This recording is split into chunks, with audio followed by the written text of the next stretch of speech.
Cet avion est le plus grand jamais construit par le Royaume-Uni. Aujourd'hui, le pays est le troisième fournisseur mondial du secteur de l'aéronautique, mais cela n'a pas toujours été le cas. En effet, le Royaume-Uni est longtemps resté discret en matière d'aviation.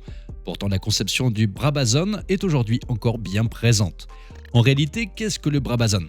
Outre les passionnés d'aviation, peu de gens ont dû entendre parler de cet appareil hors du commun. Pas de panique sur ATech, nous sommes là pour vous en dire un peu plus à ce propos. Après le désastre de la Seconde Guerre mondiale, le contexte économique du Royaume-Uni n'est pas forcément au beau fixe. L'aéronautique n'est donc pas vraiment une priorité. Pourtant, avec le projet Brabazon, la Grande-Bretagne compte bien mettre l'industrie aéronautique au service de la guerre. Mais ce projet n'a pas été de tout repos pour les ingénieurs en charge de sa mise au point. Le premier prototype à voir le jour est le Bristol 167. De nombreux essais sont organisés. Par la suite, c'est le Brabazon Mark II qui est au centre de toutes les attentions. Néanmoins, cela ne suffit pas. Le projet Brabazon finit par être un véritable échec commercial. Il était certainement trop ambitieux, mais surtout beaucoup trop onéreux. Le Royaume-Uni a donc été contraint d'assumer cet échec cuisant et d'en faire une force. Comment un tel géant de l'aéronautique peut représenter l'échec le plus difficile du Royaume-Uni ? Dans les années qui suivent la Seconde Guerre mondiale, la situation du Royaume-Uni est plutôt compliquée. Les chefs politiques du pays décident donc de copier les modèles américains en matière d'aviation civile. C'est ainsi qu'une ébauche du projet Brabazon est évoquée, mais savez-vous ce qu'est réellement le Brabazon ? Le Brabazon est un avion mis à disposition des vols long courriers. Conçu par la société d'aéronautique anglaise la Bristol Aeroplane Company, il est au service des vols transatlantiques reliant le Royaume-Uni aux États-Unis. Malgré sa taille, cet avion luxueux n'est capable de transporter qu'une centaine de personnes. Afin de rendre le voyage le plus agréable possible, chaque passager dispose d'un large espace individuel. Finalement, le Royaume-Uni se lance dans le défi d'améliorer les trajets aériens. Avant la guerre, seules les personnes aisées avaient la possibilité de prendre l'avion. Par la suite, les voyages en avion se sont popularisés. C'est en partie pour cette raison que le Brabazon a vu le jour. Correspond-il vraiment aux attentes du monde entier ? Rien n'est moins sûr. En effet, le contexte économique de l'époque est particulièrement difficile. En 1946, la société européenne vit une période de privation et d'austérité. Pourtant, beaucoup rêvent d'un monde meilleur et aspirent à une évolution dans tous les domaines. Le Royaume-Uni est en proie à de nombreuses difficultés économiques. Le pays est alors très affaibli. La guerre a fait des ravages et les populations ont beaucoup de mal à se reconstruire. La Seconde Guerre mondiale a d'ailleurs souvent été considérée comme la plus effroyable des guerres. Néanmoins, l'industrie aéronautique a toujours été au service de la guerre. Toutefois, le Royaume-Uni a pris beaucoup de retard dans la production d'armement. Pour cette raison, une commission fut créée en 1943. Elle concerne l'inventaire des besoins civils du Commonwealth. C'est Lord Brabazon de Tara qui est nommé dirigeant de cette commission. Elle est donc surnommée Commission Brabazon. Après de nombreuses séances, un rapport est établi. Il suggère la fabrication de 4 types d'appareils. Le type 1 correspond à un long courrier transatlantique et le type 2 à un avion cargo. En ce qui concerne le type 2, il concerne un moyen courrier destiné aux escales entre les villes de l'Empire britannique. Quant au type 4, il met en avant un avion à réaction atteignant une vitesse de croisière de 800 km/h. Les types 1 et 4 sont largement privilégiés, l'objectif étant de donner une avance durable à l'industrie aéronautique britannique. En outre, à l'époque, les larges bombardiers sont déjà à l'étude. Le projet Brabazon a donc connu une véritable évolution. C'est la Bristol Aeroplane Company qui est au centre de tout cela. Il s'agit de la meilleure équipe de conception de toute la Grande-Bretagne. Elle travaille notamment sur des projets de bombardiers à très long rayon d'action. Lorsque le gouvernement passe commande pour un avion civil long courrier, cette équipe répond immédiatement présente. Ainsi, le premier prototype de bombardier voit le jour, le Bristol 167. Il possède un fuselage de 54 mètres de long, ses ailes font 70 mètres 10 d'envergure, soit 11 mètres de plus qu'un Boeing 747.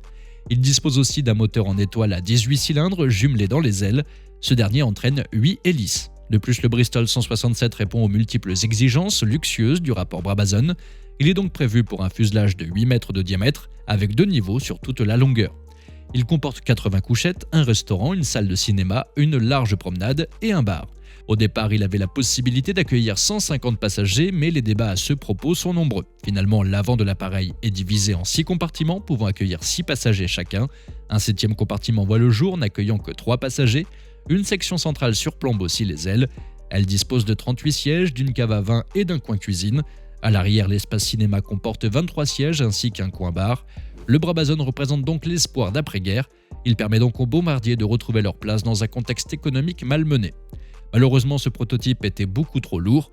Pourtant, il est le premier avion à disposer d'un système de vol entièrement automatisé et de circuits hydrauliques haute pression. En matière de construction, le Bristol 167 représente un défi de taille. En effet, l'usine de la Bristol Aeroplane Company n'était pas assez spacieuse pour abriter le plus grand avion de l'histoire. Pour ce faire, des villages sont rasés et une immense usine voit le jour. Ce tout nouveau hangar servira également à l'assemblage du Concorde une décennie plus tard. En résumé, la performance du Bristol 167 est remarquable pour l'époque. Pour que tout soit parfait, de nombreux essais sont menés. En 1948, le premier prototype sort des hangars, direction le banc d'essai. Il effectue son vol inaugural au-dessus de Bristol le 4 septembre 1949. Au mois de juin 1950, l'appareil est amené à l'aéroport d'Heathrow à Londres. Il y exécute de nombreux décollages et atterrissages qui s'avèrent parfaits. Malheureusement, cela ne semble pas suffire. Néanmoins, la Bristol Aeroplane Company n'a pas encore dit son dernier mot. Elle prévoit donc de construire un second prototype, le Brabazon Mark II. Ce dernier est équipé de 8 turbopropulseurs actionnant des hélices à 4 pales via un réducteur commun. Ces changements ont pour but d'augmenter la vitesse du bombardier. Cette dernière passe de 420 à 530 km/h. Pourtant, l'épaisseur des ailes n'est pas encore assez réduite. Cependant, le projet Brabazon se solde tout de même par un échec. Il est vrai que le Brabazon est un véritable échec commercial pour le Royaume-Uni. Il semblerait que ce projet ait été beaucoup trop ambitieux. Effectivement, l'opposition se déchaîne face à cet appareil. Ses détracteurs le surnomment même l'éléphant blanc. Certes, ce mastodonte devait montrer la puissance de l'Empire britannique, mais en réalité, il n'a jamais été vraiment question d'un emploi sur le long terme. De ce fait, la Bristol Aeroplane Company se désiste très rapidement du projet, qu'elle considère comme trop ambitieux et bien trop peu rentable. Le dernier prototype ne décroche jamais son certificat de navigabilité et aucun client ne semble vouloir se lancer dans l'aventure. Finalement, le Brabazon fait plus peur qu'autre chose. D'un autre côté, ce géant de l'air est beaucoup trop onéreux. Le prix des deux appareils que nous avons évoqués au cours de cette vidéo s'élève à 6 millions de livres. La construction d'une nouvelle piste et d'un nouveau hangar s'élève respectivement à 2 250 000 livres et 2 720 000 livres. Dès le départ, cet engin n'était pas utilisable du point de vue économique. En 1952, malgré les sommes astronomiques dépensées, toujours aucun client à l'horizon. Comment un tel projet a-t-il pu échouer ? Il est vrai que l'appareil était particulièrement bien pensé. Pourtant, le marché envisagé était celui des gens très riches. Malheureusement, après la guerre, le contexte économique est très différent et les populations sont beaucoup plus pauvres. Le transport de masse commence à devenir d'actualité. Du côté du Brabazon, il était incapable d'évoluer dans cette direction. Néanmoins, il a marqué durablement l'industrie de l'aéronautique. Il laisse même un bel héritage derrière lui. Pour le Royaume-Uni, un tel échec a été difficile à assumer. Le projet est définitivement abandonné le 17 juillet 1953. Considéré comme un objet de recherche, ses débouchés restent très limités.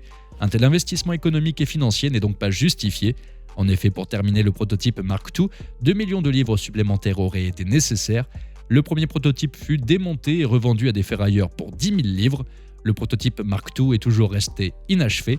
Ses restes sont exposés au musée Hampstead de Bristol et au National Museum of Flight en Écosse. La conception du Brabazon n'a pas été une mince affaire. Ce bombardier est le plus grand avion jamais construit par le Royaume-Uni. À l'époque, il était considéré comme un véritable mastodonte. Certes, le contexte économique n'est pas au beau fixe au lendemain de la Seconde Guerre mondiale. Pourtant, l'industrie aéronautique reste au service des combats. Néanmoins, le projet Brabazon a connu de nombreuses évolutions. Le premier prototype est le Brabazon 167. Après de nombreux essais, un second prototype voit le jour, le Mark II. Néanmoins, le projet Brabazon est un véritable échec commercial. Beaucoup trop ambitieux et onéreux, il prend rapidement fin. Le Royaume-Uni a-t-il vraiment toujours eu sa place dans l'espace aéronautique mondial ?